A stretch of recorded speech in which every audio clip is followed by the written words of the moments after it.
Good afternoon, good evening, good morning to everyone wherever you are. We are live with Lisa today, and she will be mentoring us, business mentoring us, right? Yeah, very exciting for all of us. Welcome to all of you guys. Hello. Let me see. There we go. Okay, just a brief introduction. So, Lisa is a multi award winning business creative, health expert, business leader, and a lecturer. Alongside with her husband, she has been in business in Australia's capital, Canberra, for 29 years. Yeah, you mentioned earlier, amazing. Yeah, a long time. So they have owned and operated 4 businesses across different industries, including IT, consulting, health, retail, and events. So you love building communities and inspiring business people to harness their talents to share to the world. Could you expand on that? Could you tell us more about your business, your career, and how it came about? Of course, Angie. Thanks for having me. Hello, everyone who's Yes. so both my husband and I, so his name's Dave, so I might call him the husband or Dave. So I'll just put his name in there The now. So husband. there's not some random name of Dave just suddenly appearing. We both come from families of business people. So my dad had he had a tire fitting and turning business for probably for about 30 years, I think. I think that'd be about right. 20 odd years probably he had it for. And then my husband's parents, they've had like a fabric store and curtain and blind making businesses. So we come from business people. So for us to both go into business, it just seemed like the natural thing that you do. And Dave actually started our first business when we were at university. So we were both quite young. I think he was 19 or 20 when he started his first official business. But his actual first business he started when he was like 12. He was reselling computer parts. He's very entrepreneurial, and he's the IT computer consultant or IT consultant. Mhm. And then we met at university. We both came to Canberra for university from other parts of Australia. We and he started the business when we still lived on campus, so not the place you would normally think to start a business. That was our IT company. He started to work for the government, and he also started, we've had only a few staff work in that business over the years. I finished university. I studied psychology and neuroscience and biology, and then I kind of didn't really know what I wanted to do. And then I went on to get my training as a massage therapist, so remedial massage therapist. The qualification I have is quite clinical and technical, and it's closer to a physiotherapist than someone who works in a day spa. Mhm. And I then at the end, partway through my training, I started my massage business. So I worked from home for about 7 years. I was just mentioning to you that the travel I've done overseas previously was actually, a lot of it was when I was working with American football here in Australia, or gridiron, if depending on where you are in the world, has different names. And I was joking about traveling with an entourage of about 80 footballers is not the way you normally travel internationally. That's the way I've traveled in the past. And then in 2004, I made the decision to move my massage practice out of my home and into commercial premises in Canberra City, so in the CBD. And I built the business up over the 16 years we were in the city. And I had, at the most, I had 11, 12 people working for me at one stage. So had a reasonable sized practice. We had 4 treatment rooms. And then obviously COVID happened 2 years ago, and I had to have a look at what I was doing.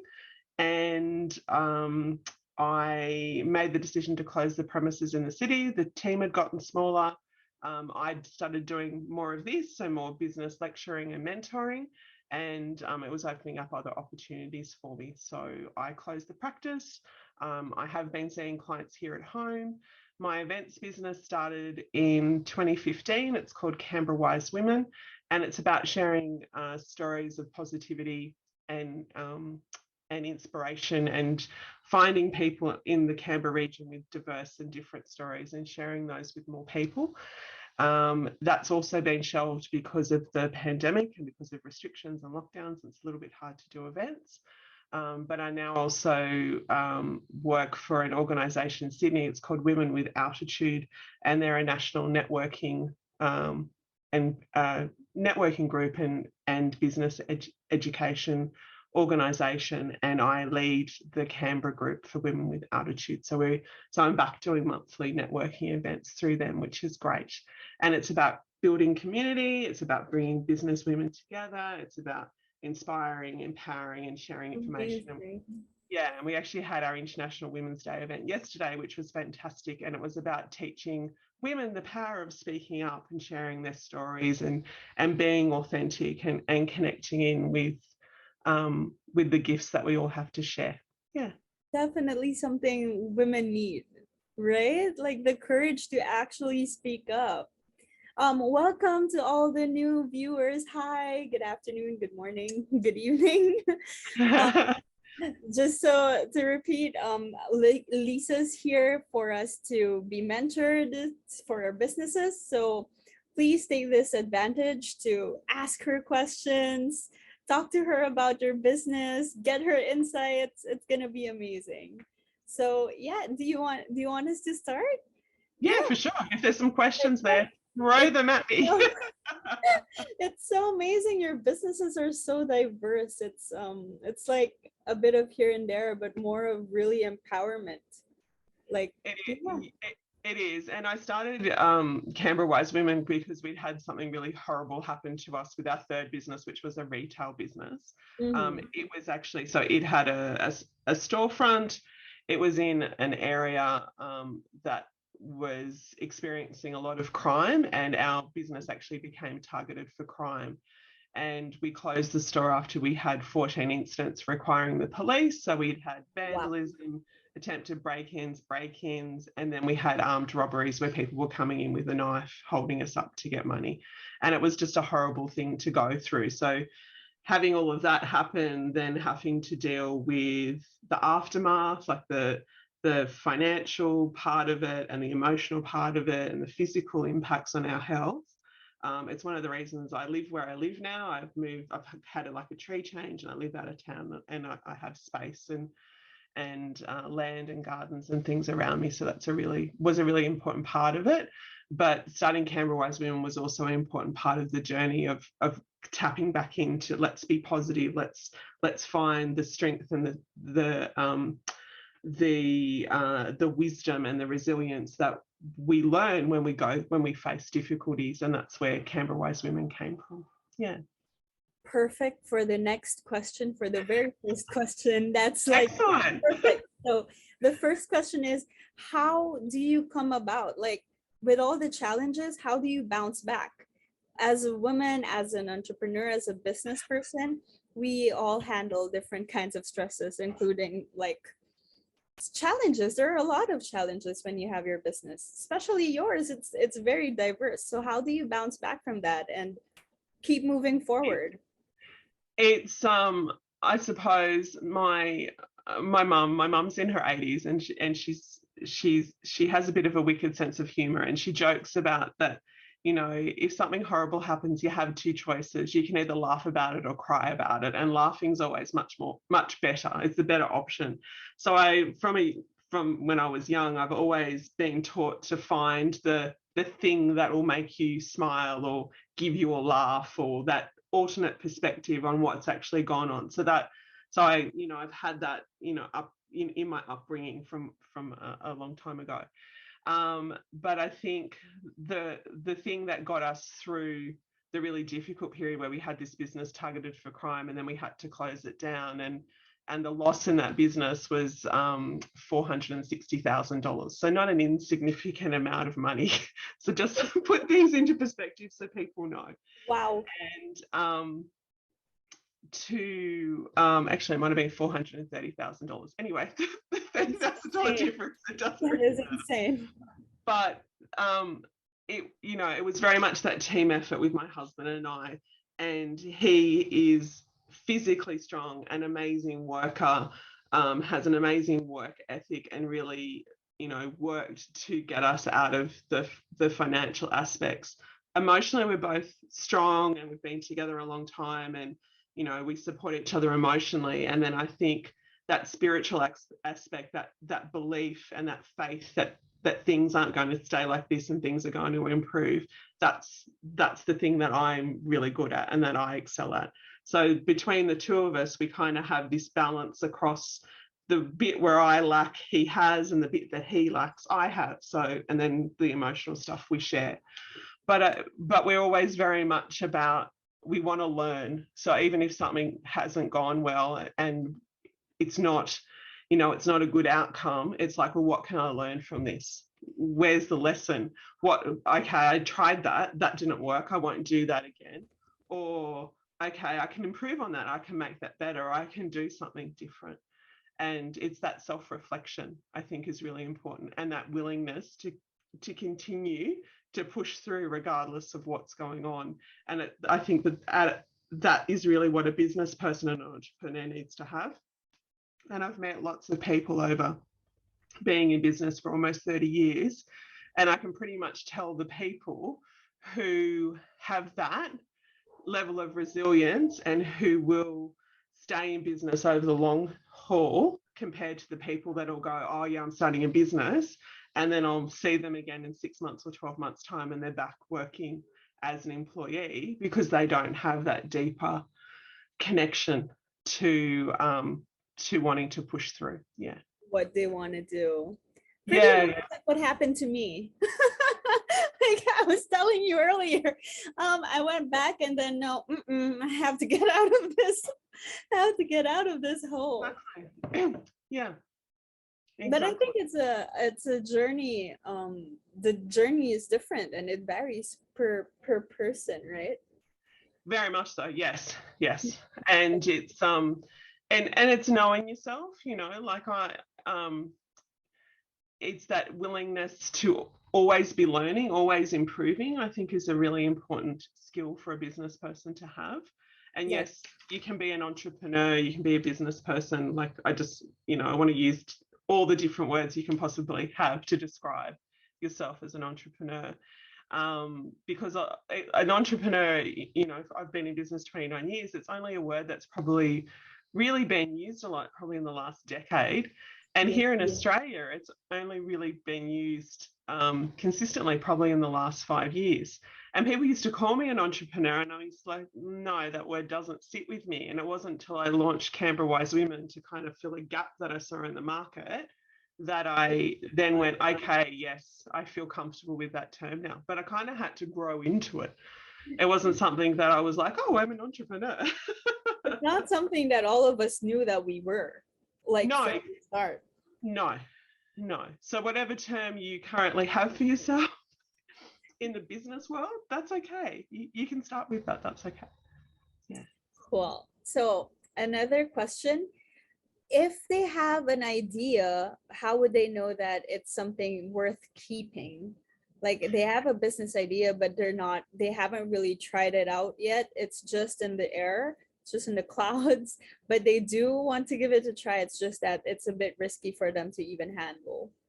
Yeah, it's one of the things that has to happen, and this was actually one of the reasons why I started Canberra Wise Women. So when I first started it, I thought it'll be a women's networking group, and that's what it will be.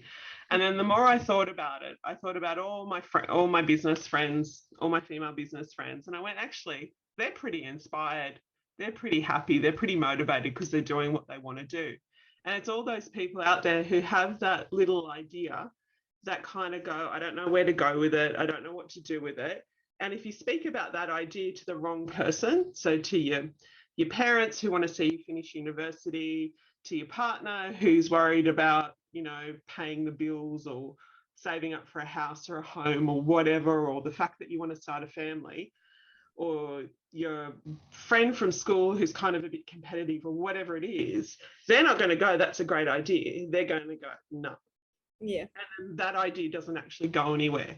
So finding someone that that one will be a safe space that'll go, yes, that's a possibility. That sounds like a really good idea, to finding the next level of person who has that, like someone like me or like Angie, who's been in business for a while, who can go, yes, that is a good idea, but have you thought about this or this, or these are the, have you listened to this podcast or been to this webinar or done a course like this course, or to try and develop the idea further.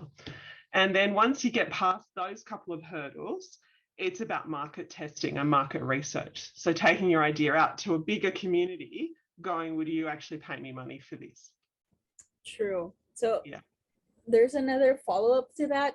How would they find if that's the purpose and they're going to be into it by, it's going to be their ideal, some of us are trying to find our purpose and turning it into a business. How would you connect both of them and then create this amazing business idea that would actually work? Well, again, it depends on what your purpose is, and that varies for all of us, and all of us have multiple purposes. We all have different things that interest us. We all have different experiences and different levels of expertise. And just because we're good at something doesn't mean that we like doing it or that we want to do it. True. So growing up, I worked in retail for a really long time. I'm an amazing checkout chick. Like, I can do this with the numbers on the keyboard and I don't have to look. Do I like doing that? No.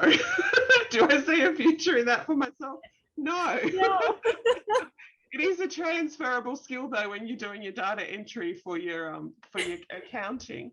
But so we need to understand ourselves and know ourselves and look for where we have. So they talk about, she's actually a UK based lady, I call her business woman, business leader.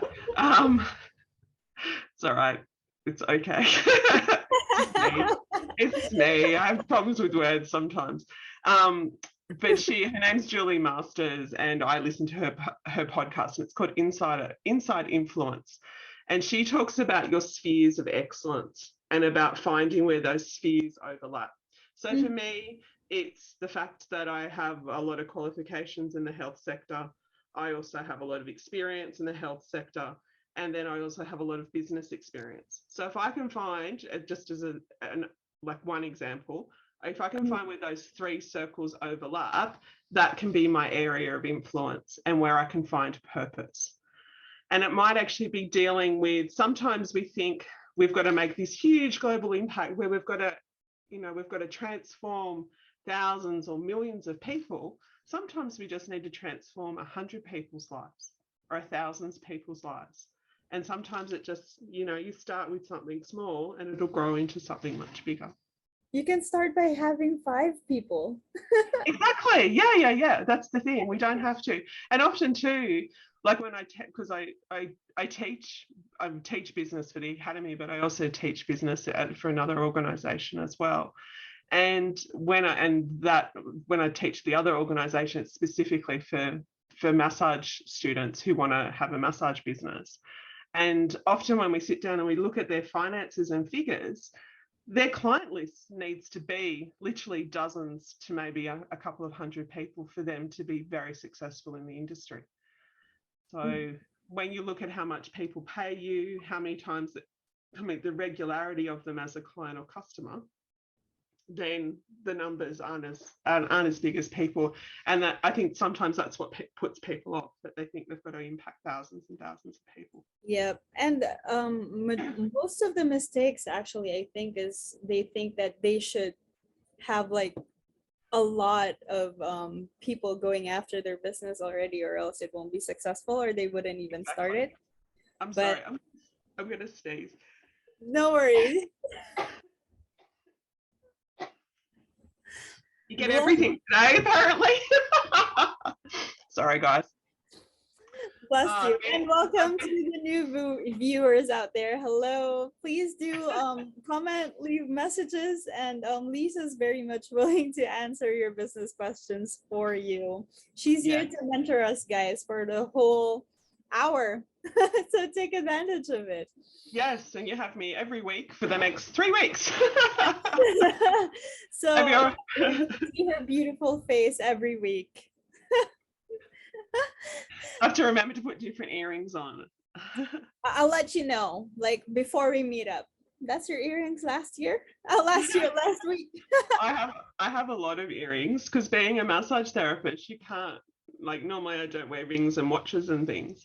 And so the only thing you can kind of wear is a necklace and earrings. And I've taken my necklace off because I've been gardening and I keep getting it caught on things. So I'll head At down. least you don't lose them. Take out weeds. No, that's why I've taken it off for the moment. Okay, Yeah. I have another question. So, how do you identify if it's, well, they're all kind of related, but I think their ideas are different. So, the question is, how would you identify if it's a successful business? If it's going to be a successful business? That's the Well, question. the first thing is to find people who will buy from you, regardless of what you're selling. So whether it's you've got a coaching package, you're baking products, you're making earrings, you're a massage therapist, it doesn't matter what it is that you're doing. You need to make sure that there's people out there who will buy what you do. And then you need to work out how much that's all going to cost you. So you've got to look at your expenses. So how much is it going to cost you to set up and run? So when I take people through how to actually write and put a business plan together, the three financial things I always get them to look at. The first thing is your personal budget. So how much money do you actually need to live and survive? So to pay all of your bills, to put groceries on the table and fuel in your car and electricity in your house, all that kind of stuff. How much do you need? And then there's the initial startup costs for a business. So if you're fitting out a space like tables and chairs or equipment or kitchen, whatever it is. And then you have ongoing monthly business expenses. Here, and I don't know what it's like in other countries around the world, but here in Australia, if you have commercial premises, you pay your rent monthly. And so I always teach the students to work all of their finances out on their monthly expenses. Like the operating Yeah, expense. operating costs. Yeah. Yes. And then you then need to be able to whatever all of those magical figures work out to be. So your personal budget basically becomes the wage that you're going to pay yourself out of the business, and the startup costs are usually a one-off payment. So you need to have some extra money, whether that's savings, whether that's from an investment or a loan, that's sort of a one-off payment. And then your personal budget comes into your expenses as your wage, how much you're going to pay yourself. And then whatever that adds up to be for a month, you need to be able to sell product or services that cover that at a minimum. So that becomes, when you work all of that, you get your break-even cost. Yeah. So for instance, your break-even might be $80 an hour, let's say, just for the sake of a figure out of the air. But you'll actually probably end up charging $90 or $100 because you've got to have what I like to term a fudge factor, that if you don't sell as many, you get sick, there's another COVID restriction or change or something like that. Here in Australia at the moment, we've got a lot of floods going on. And hang on, I'll just close my inbox so it goes away and starts beeping at me. Otherwise, oops, it drives me batty. Sorry, I forgot to do that before. No. So you need to have a little bit of extra money in reserve for whatever reason. So you'll always charge more than your break even. So you've got to be able to find all those numbers. You've got to do your research.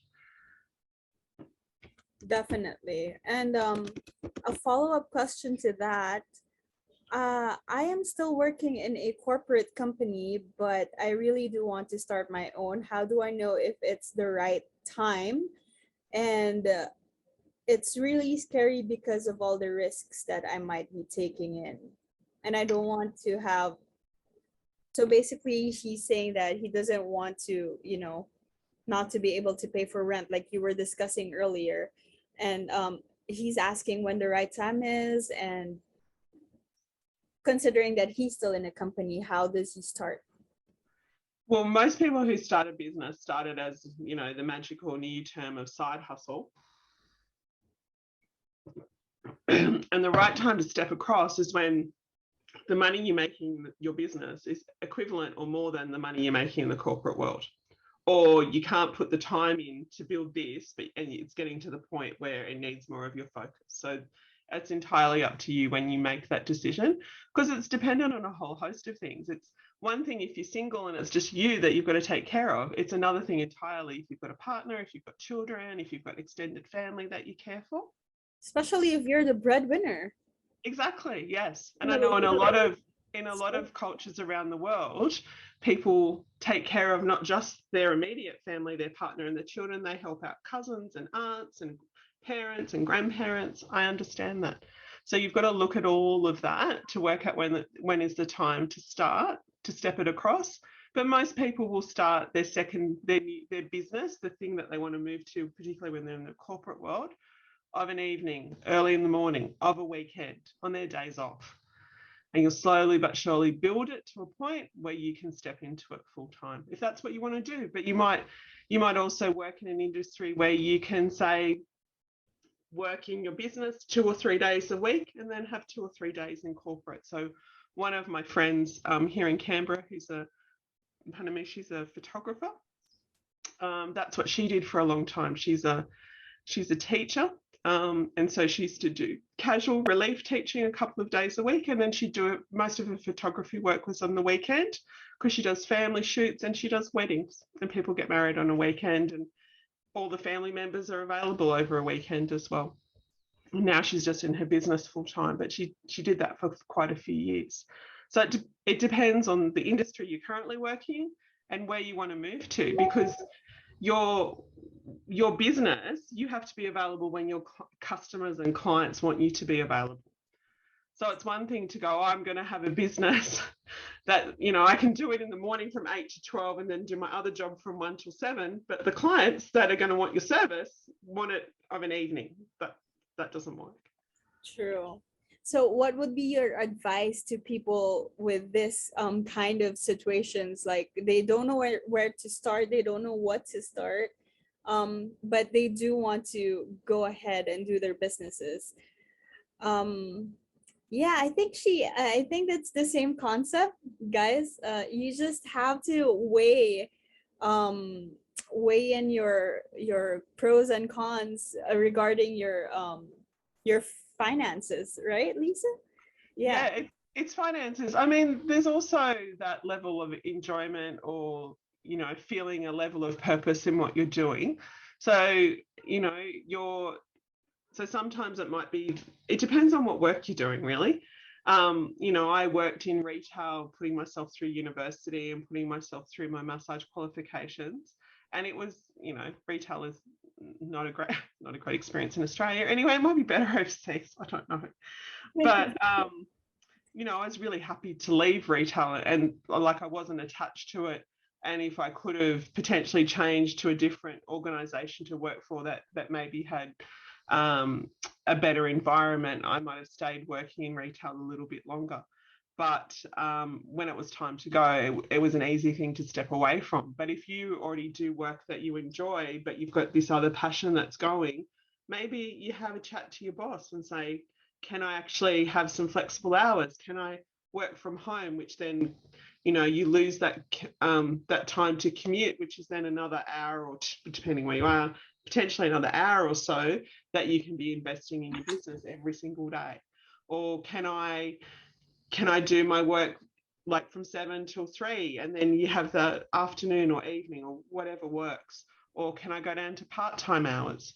But it realistically, it comes back to your finances and how much risk you want to have. So some people want to, when they start a business, they want to, if the startup costs are $50,000, well, they want to use their own money. So you've got to save up that $50,000 first.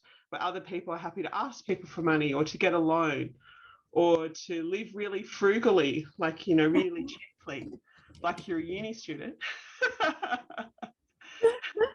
While you build your business. So it again, that all comes back to personal preference and your appetite for risk, really.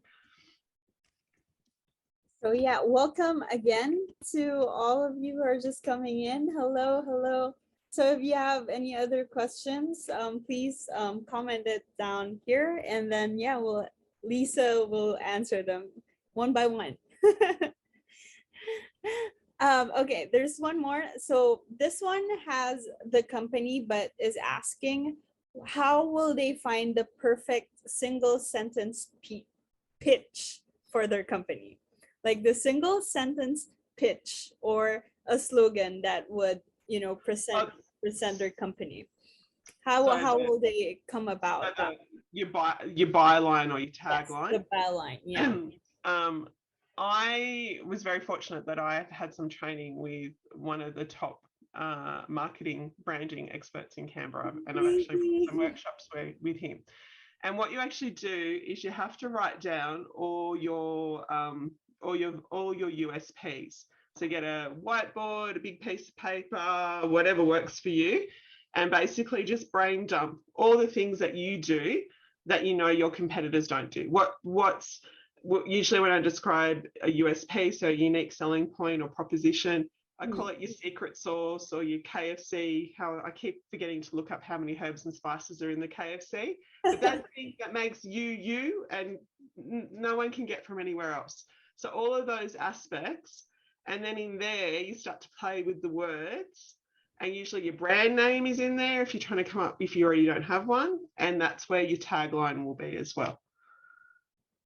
And it's making it really clear that as Pete, so his name's Peter Ring, and his business is called Altitude.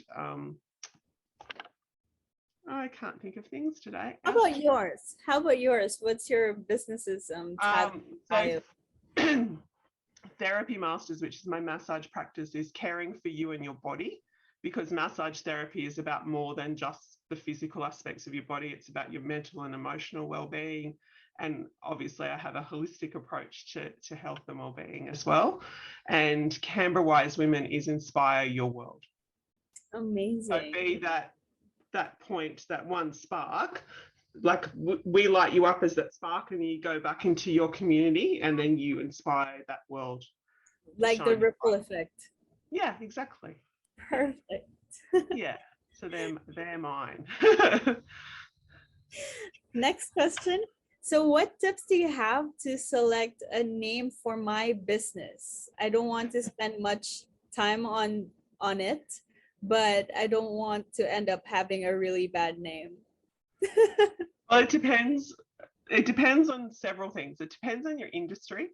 It depends on where your brand wants to sit. So are you going to be, there's three things that a brand can be. One is that they can be cheaper, you can be different, or you can be more expensive. So which one of those are you going to be? And then you need to pick a brand that goes with that. You know, if the industry you're trying to, you have to, into your market. Sorry, yeah. So if you're going in to your market and you're trying to be a bit different, then you probably want a bit of a quirky name, play on words, you know, and branding that mimics that. If you want to be something prestigious and premium, then you want a name that represents that. And that's why, so Therapy Masters, my married surname of LaMaitre means the master. And so so my husband's company and my business both have masters in it. One, because it's our name, but it's also, we want to be the best at what we do. And that's very much our aim. I did not know that. That's amazing. Yeah. So our business names reflect two things. They reflect where we position ourselves in the market, and it also relates back to us personally, because it's actually our name in English. Yeah. That's cool. That's so cool. Yeah. So actually spending time on your names is important. And you don't want to, it's gonna be how people would know you and call you. So don't be in a rush. No. Don't rush it. And sometimes you might come up with a short list, and then when you work out who your target audience is, who your market is, you take that short list to them and go, hey, which name resonates with you? And one of my problems is with Therapy Masters, often people think it's therapy massage. So because we do massage, so the masters and massage gets confused in people's heads. Well, I think it varies as well, like how people would take it. right? How people would take it, and then once they get to know you, they get to know your company more, your business more. That's how your name would make sense to them. Yes, yeah. So another question, do I need to protect my name before starting my business, or can I protect it after I start having some customers? It depends. I can that person say where they are in the world? Because I can really only give advice for setting up a For business in Australia, because Australia. Lisa is Australia based. So Yeah, yeah, you can yeah, share it yeah. based on Australia. So in Australia, you register, so they now have a national register of all business names. So if you come up with a business name, you log on to a national register. And if that name's been used before or is in current use, they'll say that you can't use it. And lately, all the really good business names I come up with, someone else has already thought of them, damn it. And that's what happens for my massage students is they will come up with a name and it'll already be taken, so that they've got to, change it in some way or come up with something new. So in Australia, you actually register your business name first, and then you do everything else afterwards. But I don't know, depending on what country you're in, I don't really know. I could answer for the Philippines if you're from Manila. Okay, so ideally you wouldn't want to have, and it's not even legal to have the same names. Same with Australia. Yeah, so you Yeah, can't you have can. the same name of Yeah, the business, because if someone already got that before you can't use it, or else they could sue you for it. So what you could do is, like in the Philippines, there's a website that you could actually check whether or not the name's taken before you file that name. And even if you file that name, they'll even find out for you if it's taken or not. Regarding the names, yes, hopeful. It's ideal for it to be protected before you even start. It will cost you money, but it will also protect you in the long run. Same goes with your logo. I'm not sure, right? In Australia as well. um, not so much. Not as much. You can take a patent out on your logo and trademark, but it's quite expensive, and unless you're going to grow like a very large Big, business yeah. or brand, most people don't do it. In Australia, it's about I think it's $83 or something to register a business name for 3 years. So it's very cheap. And it's cheap. And then it's $99 for 5 years or something, but it's not very much money.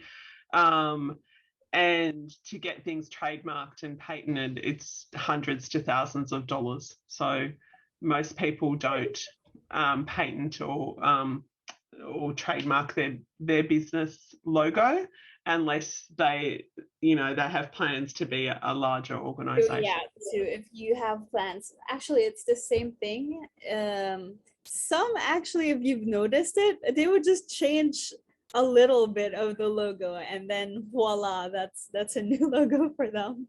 Well, it's copyright law that things only have to change, I think, by 20% Yes. for So them to be, yeah. yeah, it depends. You could actually talk to, if you have lawyer friends, if it's yeah, you could ask your lawyers, or if you're not working with a lawyer, you could actually consult with the companies that like for here in the Philippines, it's SEC.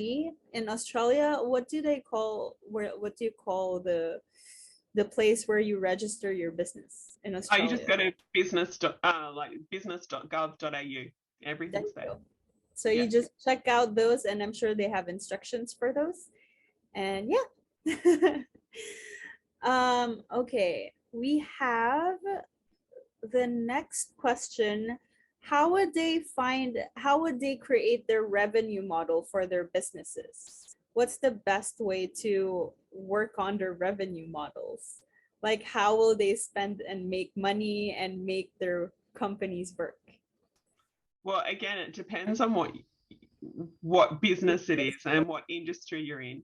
And ideally, you need to have more than one revenue stream, particularly now, particularly with what's happening in the world with pandemics. And then if we start to look at what's happening in Europe at the moment, things could be changing quite quickly, I think, globally. in the coming weeks to months. Who knows? We don't know.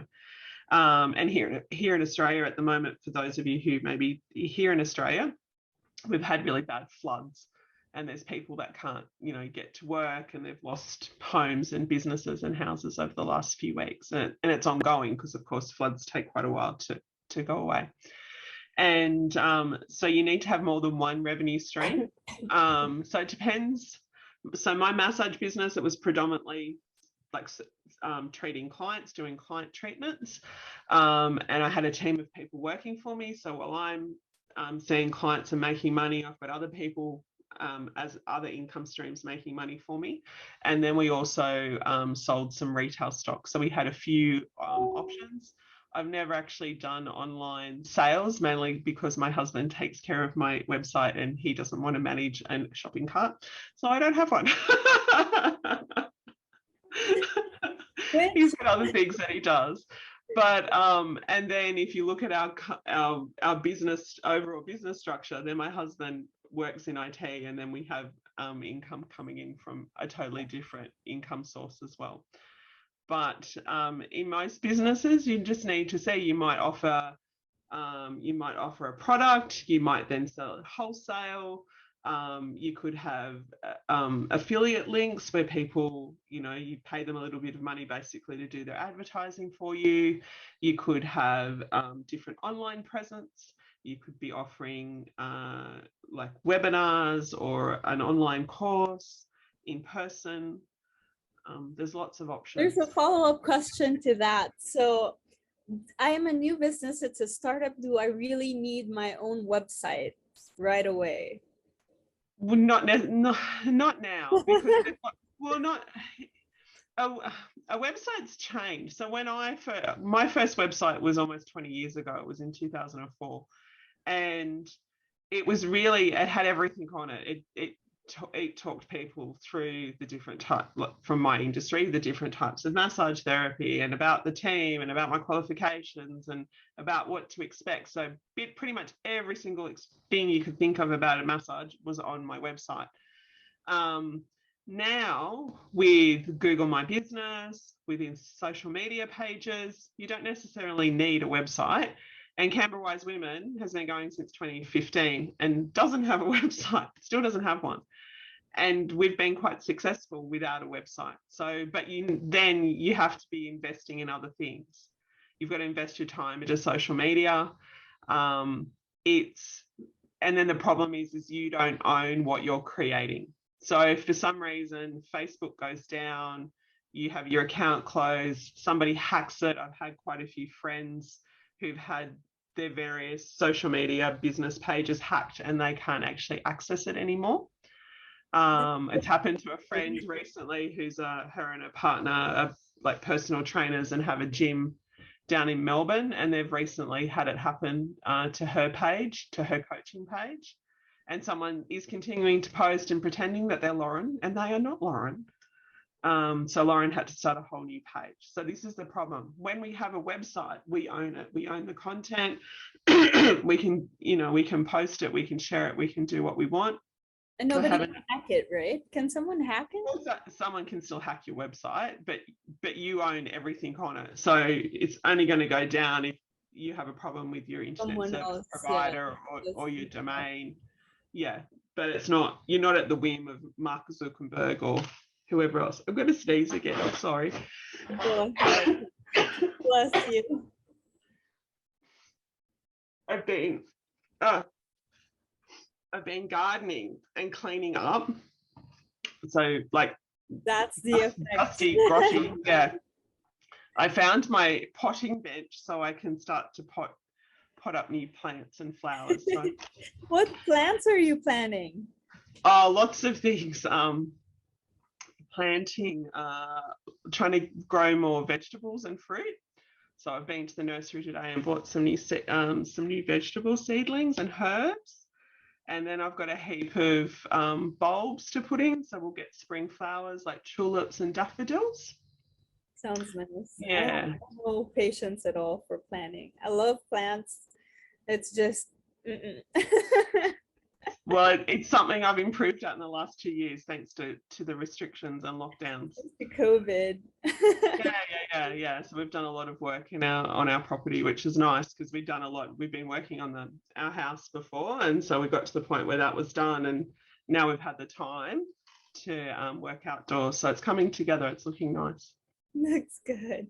Okay. Next, how can I know the problem I am interested in is worth solving? And what are your tips in finding different problems that I could solve, the business could solve?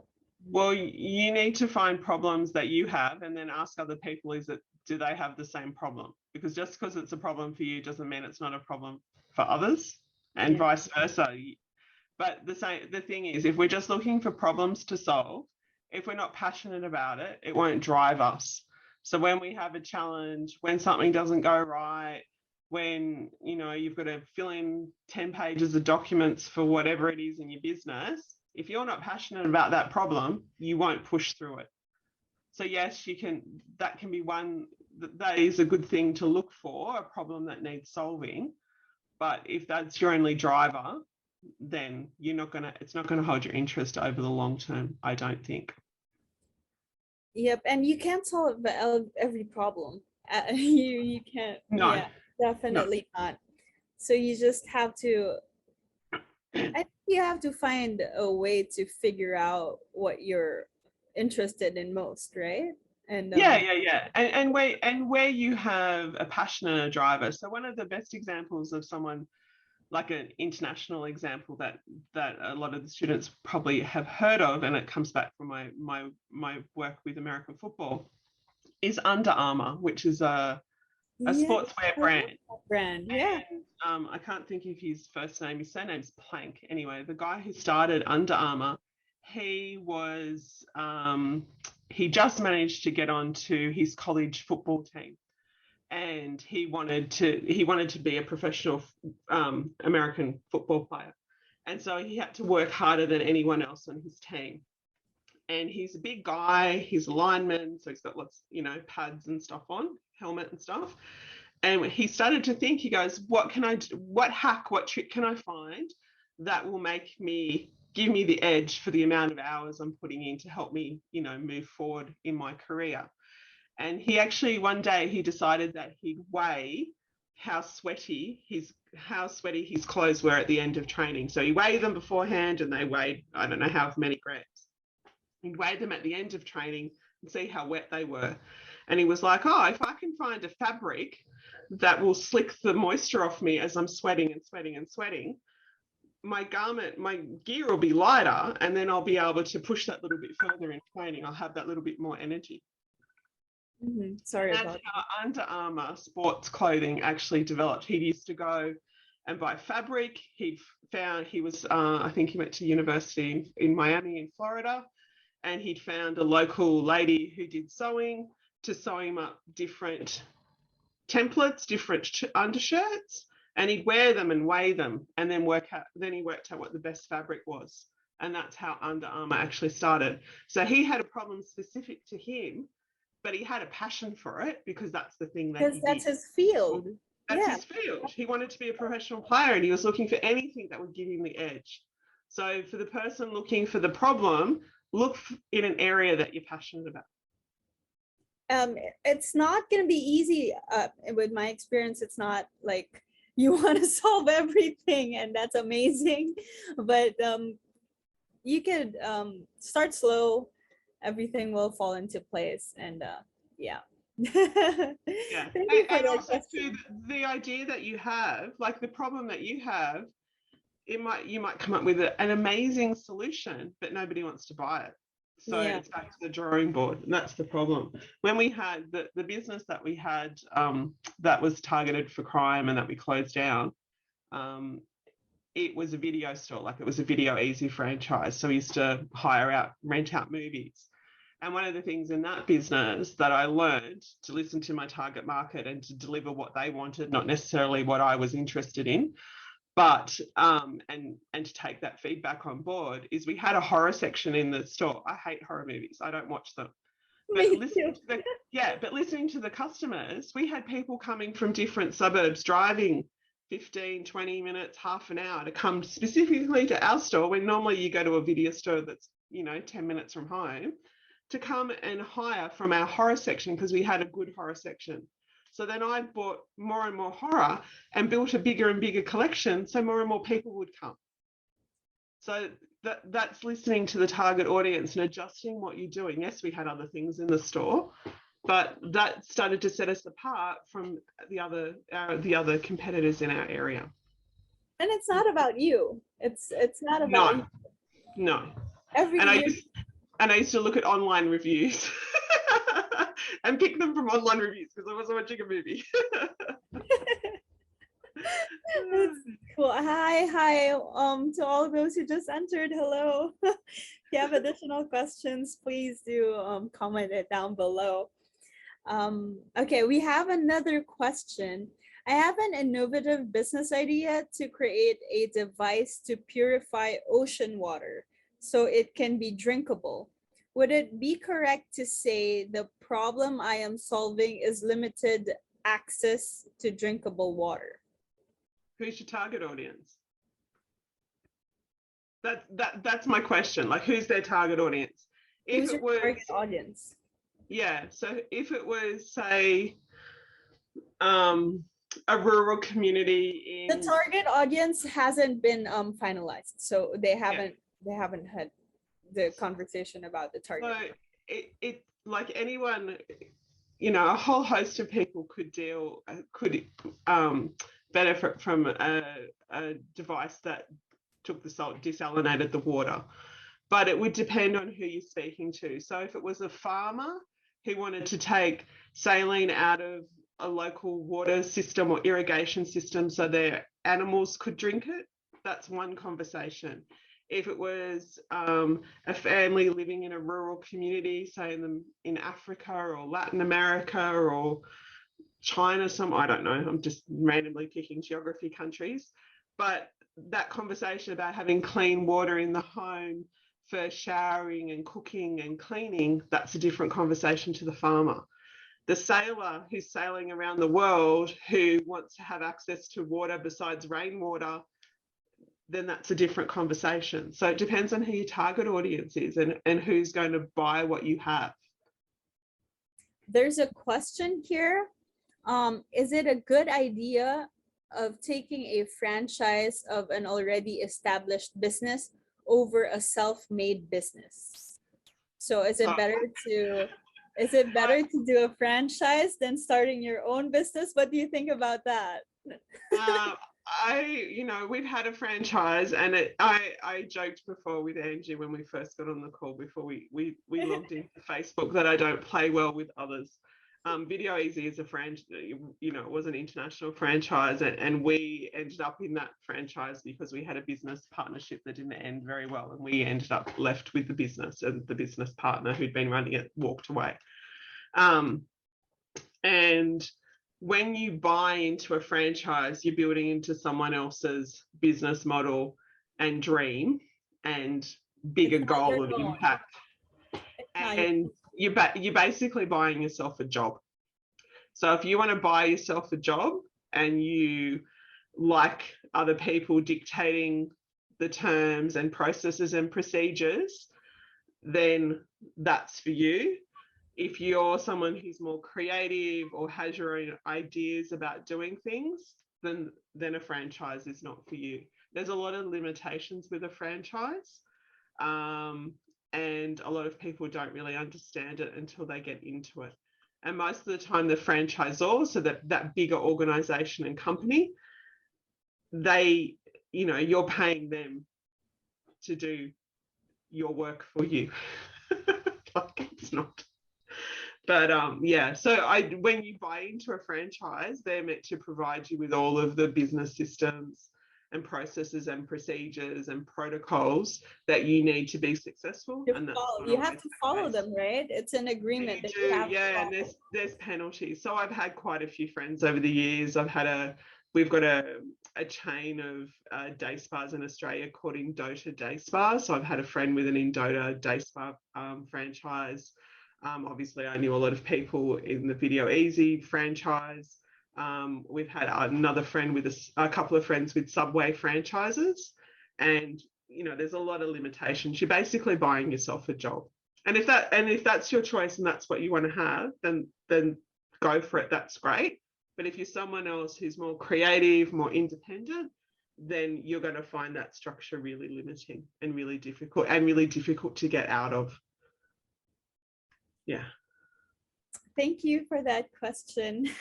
Yeah, great question. Another question, Bootstrap or investors? Well, I've always gone down the bootstrapping path myself, until a couple of years ago when I got invited to participate in like a startup competition, and the team I put together. So I hand selected, I think there were 7 of us on the team, and I basically invited 6 of my friends, female business friends, who all had different skills, into be on the team, and we actually won. And so that really opened me up to the fact that there's lots of different ways now to get funding. And it really, again, it depends on the business. It depends whether you want to have investors. So investors also bring their interest and their input to your business. So if you want their support and help and input, then get an investor. So another girlfriend, she's had investors in her business and she didn't like it. And the last time I caught up with her, which was a month or so ago, she's like, it's finally back to being 100% mine. I've bought out my investors. It's back to being all me. And I don't have to deal with their stuff anymore. I can just do what I want. I think it's because it's their money too, right? They have a say. Money. Yeah, exactly. Yeah. Unless so someone gave you. They want to be a silent investor. Yeah. So, you give someone that, 10, 50, $100,000 of your money, you want to have input into that. You want to know what's going on. Yeah. And that's why our business partnership broke down, was because our business partner kind of forgot that we were there. We were silent partners. We gave them money. We let them run the business. And then when we stepped in to ask how things were going, they weren't very honest with us, and they had to leave. And they'd also driven the business about $30,000 into debt. So it's not wasn't a pleasant experience at all. So you've got to be mindful of who are your investors. If it's a family member or a member of your partner's family, and if things go wrong, then those family relationships are going to change. That dynamic. You have to watch out if you're gonna partner up with your family, your friends, because business for me is different. Like, you have to have a separate relationship with your business and separate relationship with work and professional relationships as well, because it's gonna be difficult if, oh, never mind, they're my uncle, they're my sister, she's my sister. It's fine. But you're talking about money here, so exactly. And money means different things to everybody. Like, we all have our own beliefs and our own limited mindset about what money means and what money doesn't mean. And you take that on when you get an investor. And most investors, so if you're looking for like a venture capitalist, they want return on investment. So they want growth like this. And most businesses don't have growth like this. So it's up and down and up and down. up and down, or really, really slow growth and then an increment, and then slow growth and an increment. Like, it's not, very few things do this. So, true. Yeah. Well, and because of time limitations, we're gonna accommodate 3 last questions. Yeah. Thank you very much, everybody, for participating. And I'm impressed. So many questions. Well done. Okay, so there's one. I want to be able to collaborate with people, but I am worried that if I share my idea, it will be stolen. Again, it depends on your industry and what you're doing and how new it is. And it's about finding the right people that don't have, you're trying to find other people that are collaborators and just want to see the collaboration come together and blossom. You're not trying to connect with people who are competitive. And I get when you're starting, it can be a little bit hard to pick the difference between those two people. I'm pretty good at picking the difference between those two people. And I'm very much, it's probably obvious, hopefully, that I'm very much about collaboration and community and bringing people together. And people that have that competitive mindset, I just kind of, avoid. I'm polite too, but I avoid them. I wouldn't invite them to be doing things. You'll feel it. I think you could You also do. feel it in your gut. Yeah. And if you're unsure, and this is one of the reasons why it's really important to build a network, to build a business network. So when you're kind of going, oh, I don't know if I want to work with that person or not, but a few people around them, you can kind of go and ask, how do they go working in a team? And, I'm not really sure. If it was your project, would you bring them in and see what people say? And often it's what people don't say. They avoid it. They change the subject. But You'll feel it. And if you're not excited about it, I think it's yeah.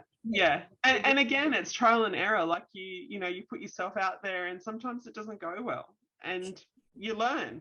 And sometimes it goes really, really well.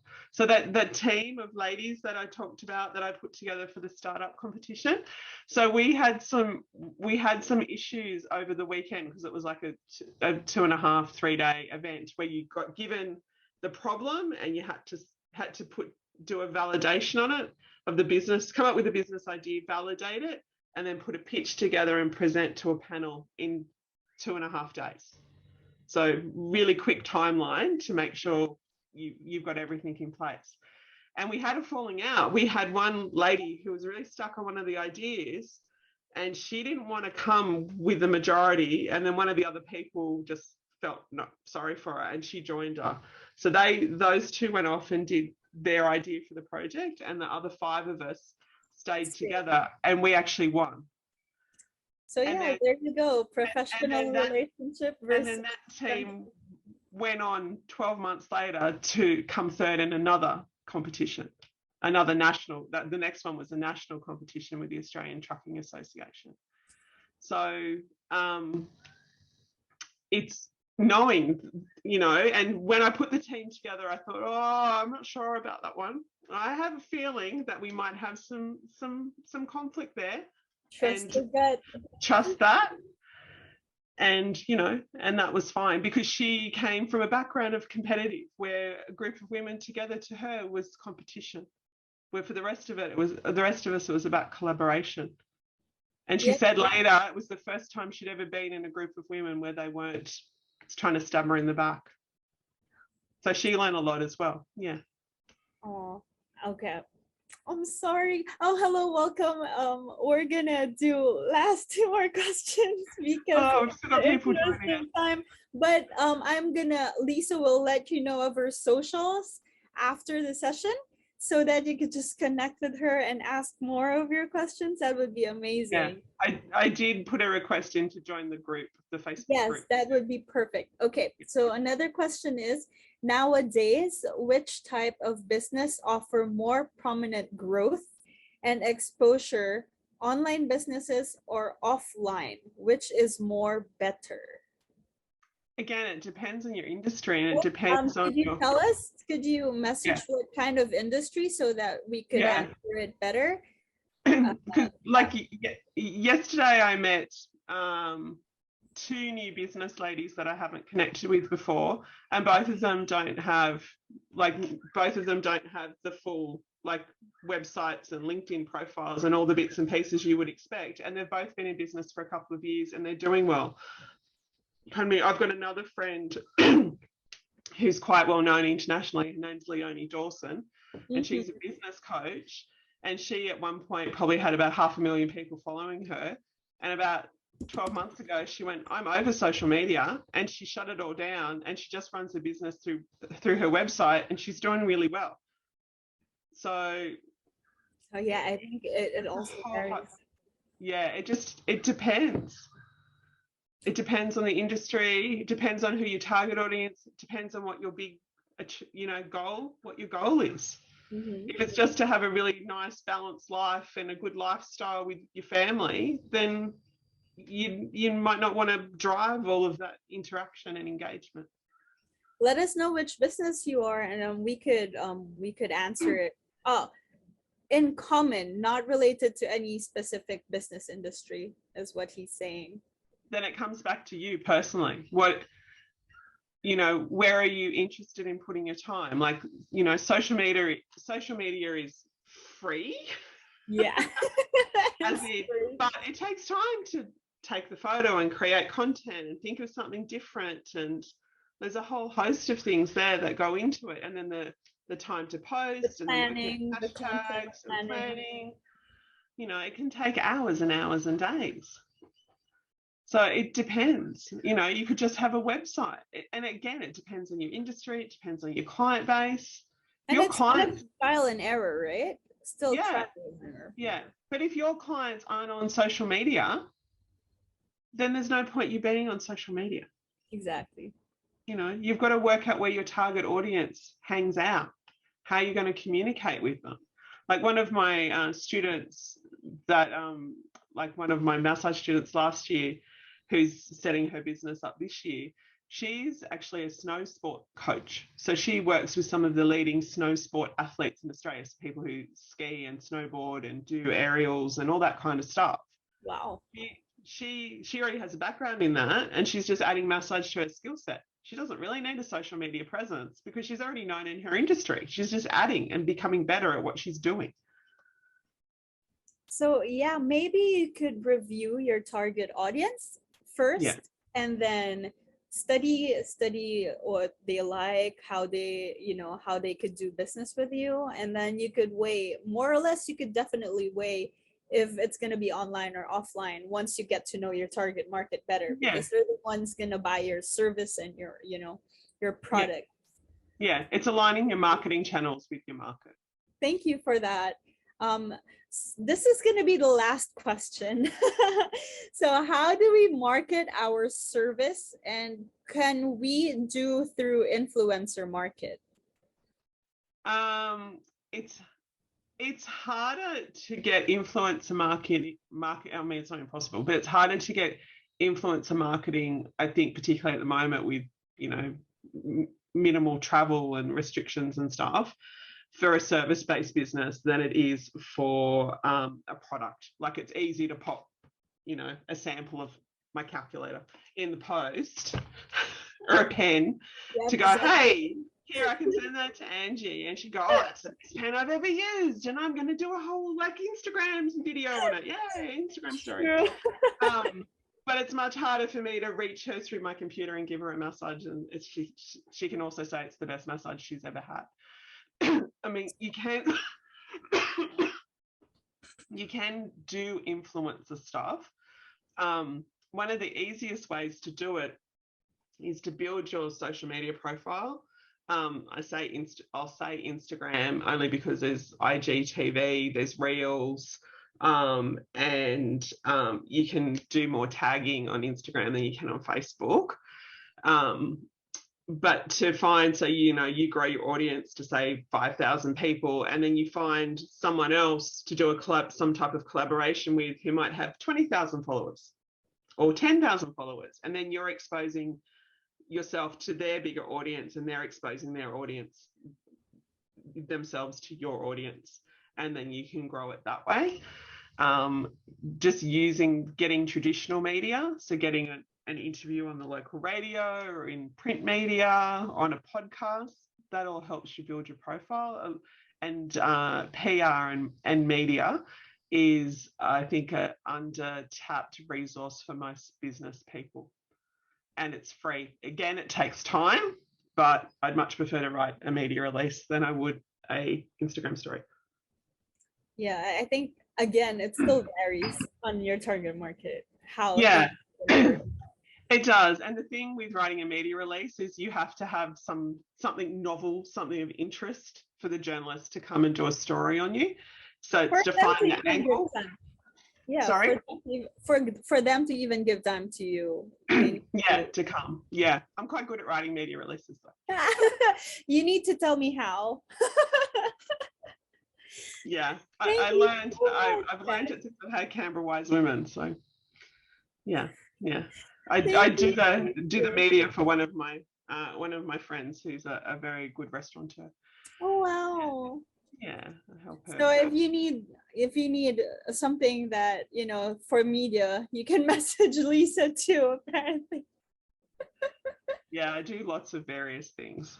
This is what happens when you've been in business for 30 years. You have all these other skills that are beyond the actual technical thing that I'm meant to be doing. Thank you, everyone. Thank you for your questions. We have limited time, but please do connect with Lisa and, you know, with Academy of Entrepreneurs, and we'll be more than happy to help you guys and to answer all of your questions. And then one last thing, what would be your tips in handling all the pressure and the failures that we are gonna be getting when you start a business and when you're already in the business? You have That's to the take, last question. yeah, it's about self-care. So you have to take care of yourself. You know, we've been through a period, so that when we had the video store and it was targeted for crime, that went on for about 3.5 years. And when we closed the store, we were very unwell. We were physically and emotionally, financially and spiritually just, you know, not well at all. Yeah, you know, highly stressed. I ended up having actually being diagnosed with PTSD, so post-traumatic stress disorder. Wow. I worked with a psychologist for about 18 months after that. So I've been through that extreme stress and burnout, and now taking care of me is always my priority. So I'm more likely to say no to things than yes. I've been a little bit naughty lately, but we generally go to bed about the same time every night. We get up early, we take our dogs for a walk. Again, we've been not so good with food the last few weeks because my husband's been working extra hours, but you know, we usually eat well, hydration. I do a qigong or a qigong practice several times a week. I'm out in the garden, I'm in nature. So all of those things are really important. So you've got to take care of yourself, because if you're not well, your business won't be well. And you drive everything in your business. So if you want your business to be motivated and growing and flourishing, then you need to be the same. You can't give 100 if you're only 50%. Exactly, you can't. And then if you get sick, nothing happens in your business. It's like your business is popped on a shelf, and then when you feel well again, you can come back and put it back into play. Yeah. Yay. And that's all the time we have. Thank you so much, guys, for joining us. And if you have more questions, please feel free to comment it. Lisa, you want to share your socials with them so that they could connect with you? It's probably well, my massage business is Therapy Masters. It's Canberra Wise Women as well. And then if they want to connect with me on LinkedIn, it's the Lisa, but just the LaMaitre, so not the Allmey, so the L on the L, if they want to connect with me on LinkedIn. Yeah. There you go. Thank you again. Yeah. So much, thank you, guys. everyone. And thank you, Lisa, for giving time and spending the afternoon, the evening with us in your That's time. all right. It's all good. Time for dinner now here. And I'll see everyone next week at the same time. Thank you, guys. Thank you. You guys were amazing.